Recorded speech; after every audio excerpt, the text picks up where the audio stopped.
بسم اللہ الرحمن الرحیم نحمدہ ونصلی علی رسولہ الکریم اما بعد۔ انسان کو اللہ نے بنایا اور اللہ نے اس کے اندر کچھ خواہشیں بھی رکھ دیا اور کچھ ضرورتیں بھی رکھ دیا، لیکن ضرورتیں تو ہیں کچھ محدود سی اور خواہشیں لامحدود ہیں،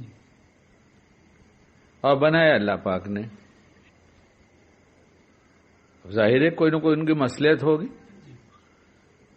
اور ضرورتوں کے پورا کرنے کا اللہ نے وعدہ کر لیا، ضرورتیں اللہ پوری کریں گے۔ اب یہ تفصیل علماء سے پوچھی جائے ضرورتیں کیا کیا ہیں۔ کھانا ہے ضرورت، کپڑا ہے ضرورت، مکان ہے ضرورت، سواری ہے ضرورت، یہ چیزیں ضرورت کی ہیں، اور ان چیزوں کو پورا کرنے کے لیے کسی اور چیز کی بھی ضرورت پڑتی ہے، وہ بھی ضرورت۔ مطلب کھانا تو کھانے کی اقسام ہیں، قسمیں ہیں، اور وہ کھانے میں کیا چیز ایسی ہے کہ کبھی ہماری ضرورت ہوتی ہے اور کبھی ہماری خواہش بن جاتی ہے، اور یہ ہر آدمی کو پتا ہے کہ یہ میری ضرورت ہے یا میری خواہش ہے، لیکن اس فرق کو نہ سمجھتے ہوئے ہم ضرورتوں کا کم خیال رکھتے ہیں، خواہشوں کا زیادہ خیال رکھتے ہیں۔ ضرورتیں پوری ہو جاتی ہیں تو اس پر کچھ شکر بھی ادا نہیں ہوتا اور خیال بھی نہیں جاتا، اور خواہشیں پوری نہیں ہوتی تو بہت خیال ہوتا ہے میری خواہش پوری نہیں ہوئی، حالانکہ ضرورت پوری ہو گئی، اور ضرورت کے پوری ہونے پر دعا بتائی گئی کہ کھانا کھا لو تو یہ پڑھو، کپڑا پہن لو تو یہ پڑھو، اور ایسی سب چیزیں۔ اور خواہشوں میں جو جائز خواہشیں پوری ہو جائیں، تم نے خواہش کیا اور پوری ہو گئی تو اس پر پھر یہ دعا پڑھ لو، لیکن خواہش پوری ہونے کے بعد ہم جلدی سے کوئی دعا نہیں پڑھتے، کیونکہ خواہش ہماری کبھی پوری ہی ہوتی نظر نہیں آتی، کہ خواہش پوری ہوئی تو اس سے بڑی ایک خواہش اسی چیز کی واپس بڑھ گئی، جس کی مثال دیا تھا ایک دفعہ کہ پیدل چل رہے تھے تو خواہش ہوئی کہ سائیکل ہو جائے، تو سائیکل سے ضرورت پوری ہو گئی، یہ خواہش جائز خواہش تھی، اللہ نے پوری بھی کر دیا۔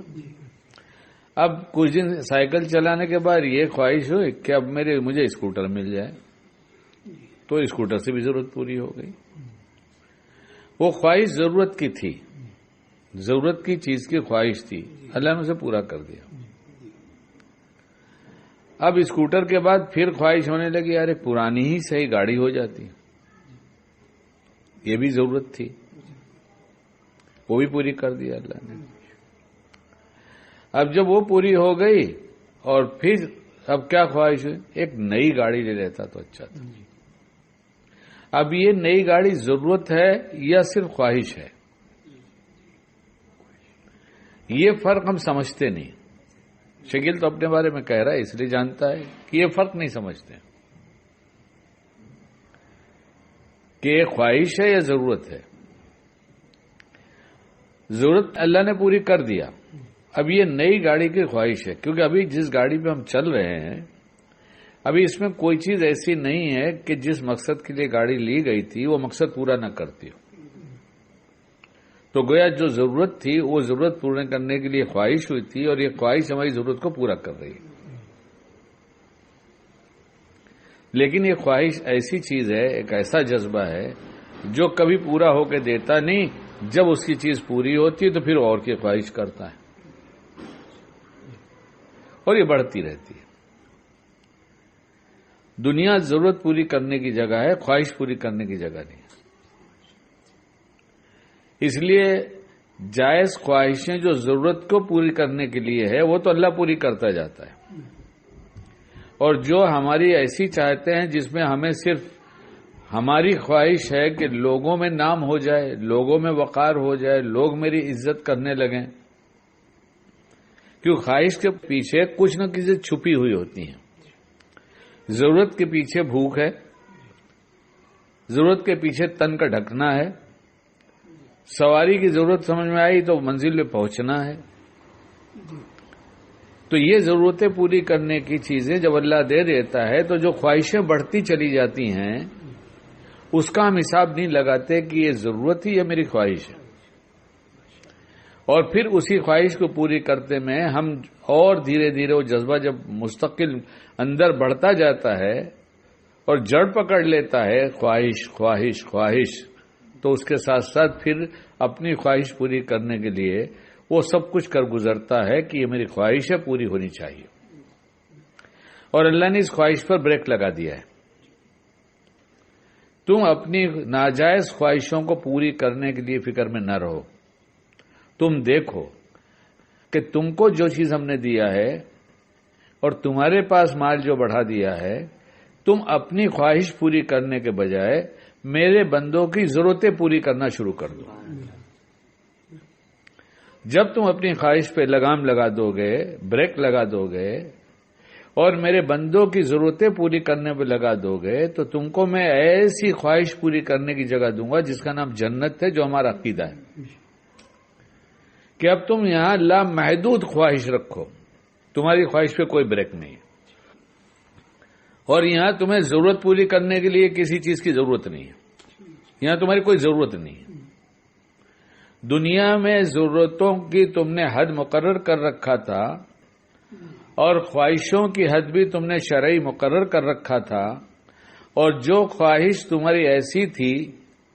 کہ اب تمہاری ضرورت نہیں، تمہاری نفسانی شہوانی تقاضے ہیں، اس کو تم نے اگر میرے لیے روک دیا اور اس پر خرچ ہونے والی رقم کو، اس پہ خرچ ہونے والی نعمتوں کو ضرورت پوری کرنے کے لیے میرے بندوں پر خرچ کر دیا کہ ان کی ضرورتیں پوری ہو جائیں، تو تمہیں جنت ایسی دیں گے جہاں تمہیں کوئی ضرورت کا خیال بھی نہیں آئے گا، صرف تم خواہشی پوری کرتے رہو گے. آدمی یہاں دنیا میں ضرورتیں نہ لگاتا اللہ تعالیٰ تو وہ پتہ نہیں کتنے فساد کرتا. اس لیے ضرورتیں لگایا کہ بھوک لگے گی ہی لگے گی،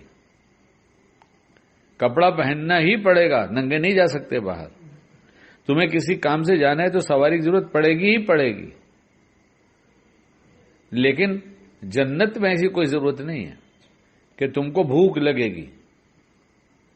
تم کو بھوک نہیں لگے گی. جنت میں بھوک لگنا بھوک تکلیف کی چیز ہے،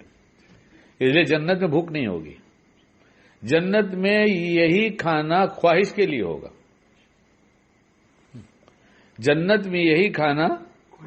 خواہش کے لیے ہوگا، اور جتنی خواہش تم کرتے رہو اتنا تم کو کھلا دیں گے اللہ. یہاں نہیں کھا سکتے، یہاں لمٹ بتا دی گئی، اس سے زیادہ کھاؤ گے تو بدہضمی ہو جائے گی، تو اس لیے بدہضمی وہاں نہیں ہوگی. یہاں اپنی آنکھوں کی حفاظت کیا نامحرموں کو دیکھنے کے لیے کہ نہیں دیکھیں گے. خواہش ہوئی کہ دیکھو، تو خواہش کا جذبہ اللہ نے رکھا ہے، خواہش ہوگی. اور خواہش نہ ہو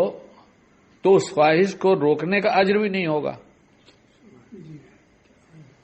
اور جس خواہش کے روکنے پر جنت ملنے والی ہے وہ جنت بھی کیسے ملے گی؟ تو خواہش پیدا ہوگی. اب خواہش پیدا ہوئی کہ اس عورت کو دیکھو جو نامحرم ہے، اور اللہ کے خوف سے، ڈر سے، اللہ کی محبت میں کہ میرا اللہ ناراض ہو جائے گا، میرا سب سے بڑا محسن وہ ہے، اور آخرت میں میرا حساب کتاب ہونا ہے، اس دن میرا کیا ہوگا، اس لیے اس خواہش کو پورا نہیں کریں گے تو اللہ تعالیٰ ایسی خواہش اس کی پوری کرائیں گے کہ ہم سوچ بھی نہیں سکتے کہ حوروں کی کوئی مثل دنیا میں نہیں ہے. حور کے بارے میں تو سنا ہے، اگر وہ اپنے اوڑھنی کا دوپٹے کا ایک کنارہ اگر سورج کے سامنے ڈال دے تو سورج ماند پڑ جائے گا، اتنا روشن ہے اس کا دوپٹہ. 70 جوڑے پہنے گی، اس کے بعد اس کی پنڈلیوں کے گودے دکھائی دیں گے. وہ گودے جو دیکھ کر دنیا میں کراہیت ہوتی ہے وہاں خوبصورتی کو بڑھائیں گے. تبھی تو دکھائیں گے اللہ، تبھی دکھائیں گے. اس لیے کہ ہم نے یہاں اپنی غلط خواہش کو روک دیا تھا تو اللہ وہاں خواہشوں کو پوری کرنے کے لیے ایسی چیز دیں گے کرتے رہو پوری، اور خواہش کبھی وہاں پوری ہوگی بھی نہیں، کہ وہاں خواہش بڑھتی رہے گی، اور جو گھٹی ہے آج جو مل رہی ہے اس کے گھٹنے کا احساس نہیں ہوگا، وہ اتنی بڑی نعمت سمجھ میں آئے گی کہ اس خواہش کو پوری کرنے سے اس سے بڑی اور کیا نعمت ہوگی۔ اور پھر اللہ دنیا میں اس سے خوبصورت کوئی عورت کو دیکھنا چاہتا، پھر روکا تھا تو اس سے خوبصورت دوسری ابھی دوں گا، اس لیے کہ تو نے دنیا میں اپنی آنکھوں کو روکا تھا، اس لیے کہ یہاں جو مجاہدہ کرا ہے نا، ہماری خواہشوں پر ہم نے بریک لگایا اللہ کی دی توفیق سے، اس لیے وہاں کی خواہشیں محدود نہیں ہوں گی، نہ وہاں کی لذتیں محدود ہوں گی کہ اتنا کھا لیا، اتنا پی لیا، اتنا ملاقات کر لیا، اب ہمارا جی بھر گیا ہے۔ کہیں تو بتائیے اب مجھے، ہے کہیں جیسا کہ جی بھر جائے گا جنت میں تو باقی حوریں کیا کریں گے، باقی باغات کیا ہوں گے، باقی نہریں کیا ہوگی، باقی بٹیرے اڑ کے چڑیا جو جا رہی تو کباب کا کیا ہوگا، مچھلیوں کے کباب کا کیا ہوگا۔ جب پیٹ ہی بھر گیا تو اگر وہاں خواہش پوری ہوگی تو باقی کا کیا ہوگا، تو مطلب خواہش پوری ہو گئی تو اب جی کے بھی کیا کریں گے، سب تمنا پوری ہو گئی۔ بعض بڈھوں کو پوچھو، بولے بھیا دعا کر دو اللہ پاک بلا لے، کیوں بھائی کیا ہو گیا حاجی صاحب، ارے سب خواہش تو پوری ہو گئی، اب کیا کریں گے دنیا میں جی کے، ارے تو پھر کیا کہیں گے جنت میں سب خواہش پوری ہوگی، اب کیا کریں گے جنت میں رہ گئے تو اللہ نے دوسرا گھر تو بنایا نہیں، اور کہا ہمیشہ رہو، تو ہمیشہ کی خواہشیں پوری کرتے رہو، اور کسی خواہش کے پوری کرنے میں تم کو انتظام نہیں کرنا ہے، تم کو کوئی انتظام کرنا ہے، تم صرف خواہش کرو۔ وہاں تو سلطنت ہوگی، ہر ایک بادشاہ ہوگا، کیا ہوگا جنت میں، ہاں۔ یہاں غرور گھمنڈ مٹا دو، وہاں بغیر غرور گھمنڈ کے بادشاہت دے دی جائے گی، کیونکہ غرور اور گھمنڈ رزیلے میں سے ہے، اور جنت میں جانے والا رزیلے کے ساتھ نہیں جا سکتا، ہاں وہ جنت میں رزیلے کے ساتھ نہیں جائے گا، وہ جنت میں تو پاک صاف ہو کے جائے گا۔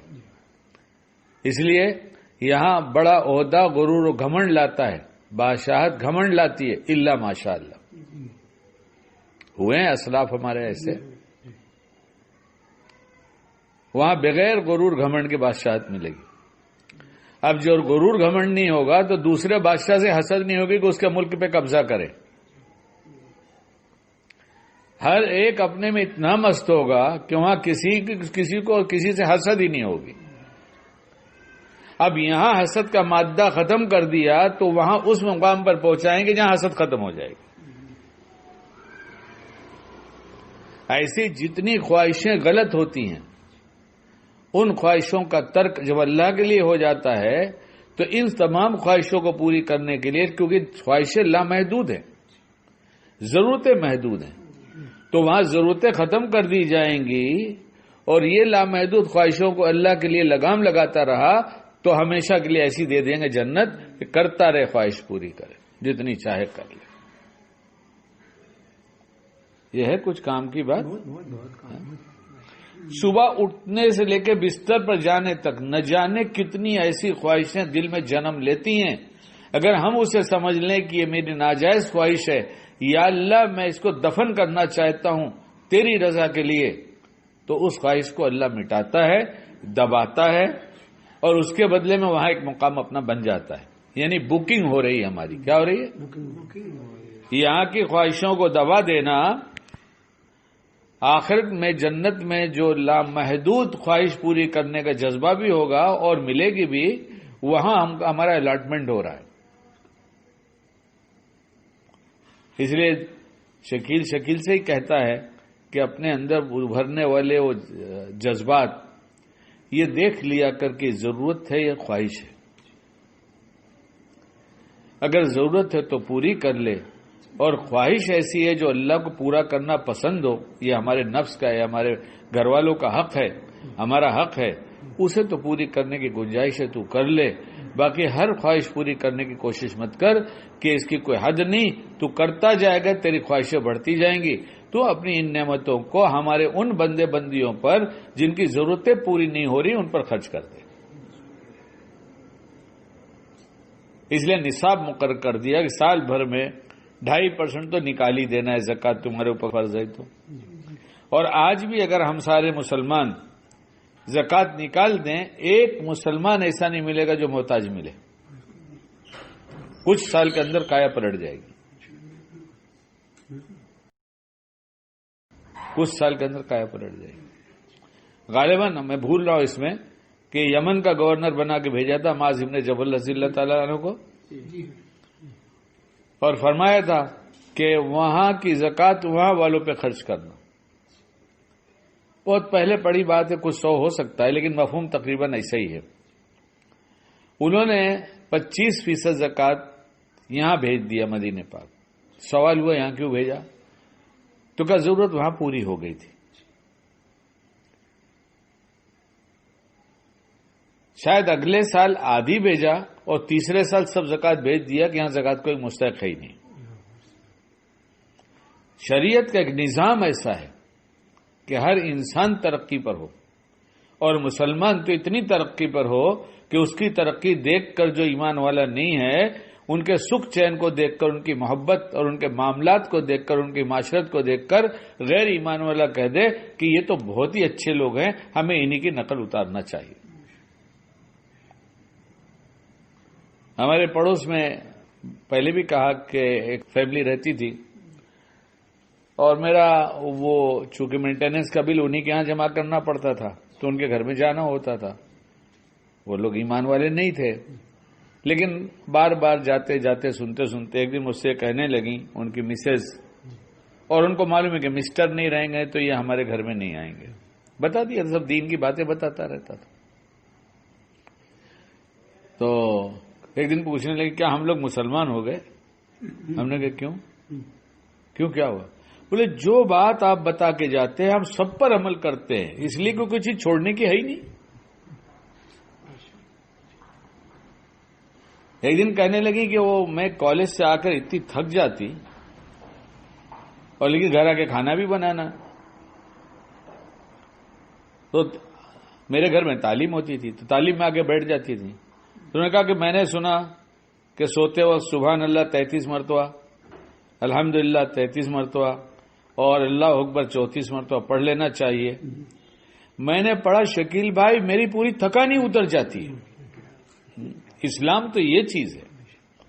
ہماری زندگی میں اگر عمل آیا تو لوگوں کو سمجھانے کی ضرورت نہیں ہے، لوگ خود بخود آ جائیں گے۔ اللہ ہمیں اس دنیا میں کیسے جینا اللہ کو پسند ہے، اللہ ہمیں اس سمجھا دے عافیت کے ساتھ۔ خواہشیں پوری کرنے کی جگہ جنت ہے، ضرورتیں پوری کرنے کی جگہ دنیا ہے۔ ہاں جائز خواہشیں جہاں اللہ نے اجازت دیا ہے اسے پوری کرتے رہیں، کوئی حرج کی بات نہیں ہے، لیکن ہر خواہش پوری کی جائے اس کی کوشش بیکار ہے، اور اپنا مال اپنی نعمتوں کا غلط استعمال ہوگا، یہ خواہش کبھی پوری نہیں ہوگی۔ ہاں انہی خواہشوں پہ خرچ ہونے والی چیزوں کو اللہ کے بندوں کی ضرورتیں پوری کرنے میں لگا دی جائے تو پھر اللہ